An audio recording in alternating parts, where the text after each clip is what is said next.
Hey, so we're gonna try something new. We're vlogging outside today because it's really, really pretty outside, and there are a lot of geese behind me, so there may be some squawking while I'm talking. Oh my gosh, I just rhymed. Yes! So this Thursday and Friday, I was at another Model United.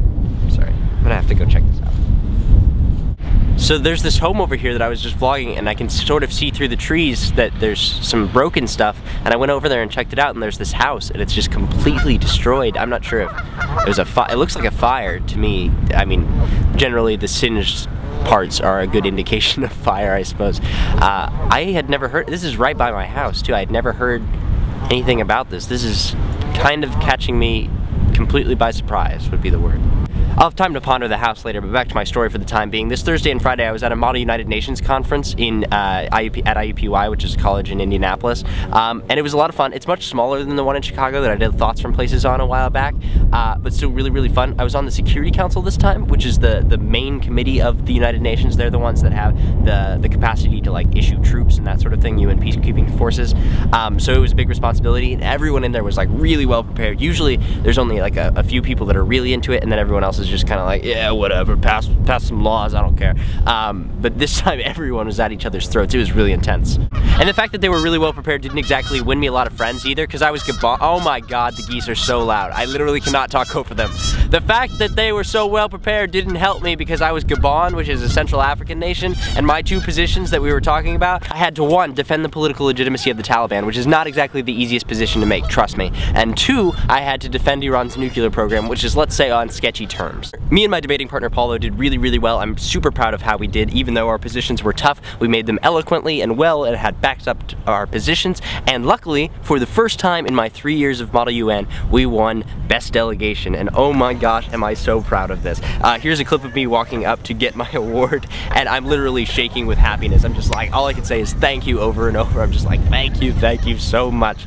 Oh man, was I happy right there. And freeze the frame right there. This person with a hilarious and surprisingly not fake British accent came up to me and said, and I pardon me for my bad British accent, but I have to do it since I'm portraying her. She came up to me and was like, hi, I've been following you around all conference, and I know that's a little bit weird, but do you remember me from last year? And I'm like, yes I do. She had been in my conference last year, and I vaguely remembered her, mostly because she had been playing DS at the end of conference, which is typically something that is not seen as part of parliamentary procedure. But she then proceeded to flirt at me in one of the most awkward ways I've ever seen done, in one of the most hilarious games of telephone I've ever played. And just as a quick note for all the females out there that may not know, following someone around without them knowing it is a Napoleonically ineffective means of flirtation. Just quick FYI. So that was weird. Moving on to one of the biggest fails of the evening. First of all, IUPUI, I do appreciate it, because on Friday they provided lunch for us, which was super awesome, and they provided a vegetarian option, which was doubly super awesome, because a lot of people forget about vegetarians all the time. But probably not the best move on your part, IUPUI, was putting Doritos in every vegetarian meal. And you may not know this if you're not vegetarian, or even if you are vegetarian, a lot of vegetarians don't know it, but Doritos are made in part with pork powder. Probably not something you want to put in every vegetarian's meal. Ugh. Ready for a dramatic focus shift? Oh man, was that artsy. I literally cannot stop thinking about this house. What I would give to film in there, I cannot tell you. Gosh, that would be so cool. My two prevailing theories right now are either alien attack or flaming zombies, but I'm not sure which. It's sort of haunting to see the new life of spring marred by such destruction nearby. It's an interesting contrast. It'd be a lot more interesting if that geese would shut up. Shut up, goose, shut up. I murdered some people over there once. Artsy transition numero dos. Here's a pile of stuff I found on the other side of the house that used to be someone's life, essentially. All the stuff they had collected that had defined who they were. Just all gone at once. I can't even imagine having that happen. It's really unfortunate, the more I think about it. Artsy transition number 3. Oh my gosh, those never get old. This is the pool I used to come to when I was younger. I would come almost at least a couple times a week. I was on the swim team at one point until I realized that I'm a horribly awful swimmer.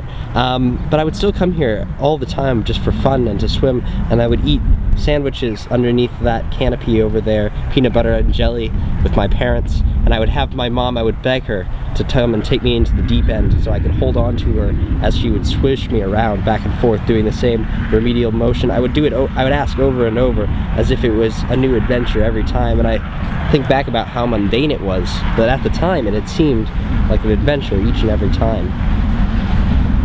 I never come here anymore. I don't know why. It was in this sandbox that I once made a small girl cry, and I was so worried about being found guilty that I never admitted to it, and I never did say sorry, even though it was my fault. So I'd like to apologize to that girl from 10 years ago who I made cry in this sandbox. It was my fault, and I'm sorry. Spring and summer, every other day. I don't remember the rest of these lyrics, so that will have to be okay. Hello, sign. I just had the most perfect visual metaphor / Abbey Road recreation happen in front of me, and I missed it. I didn't get it on camera. There were 4 children of increasing size, one on a bike, one on a scooter, one on rollerblades, and one just walking. All went across this road, one after the other, and it was so perfect, and I missed it. I feel awful. I'm the worst vlogger ever. 2 shirts discarded, hidden among the trees. Ah, youth. I will end this video that has lost any semblance of structure with an obligatory shot of the gorgeous water because my memory card is running. Oh my god, I hate these geese. I'm just gonna end it with anger, actually. I was gonna do a pretty thing about the water being so pretty, but no, I'm just gonna hate these geese. Ugh! I will see you all next time. So mad. Pretty geese, pretty water, and sewage plant.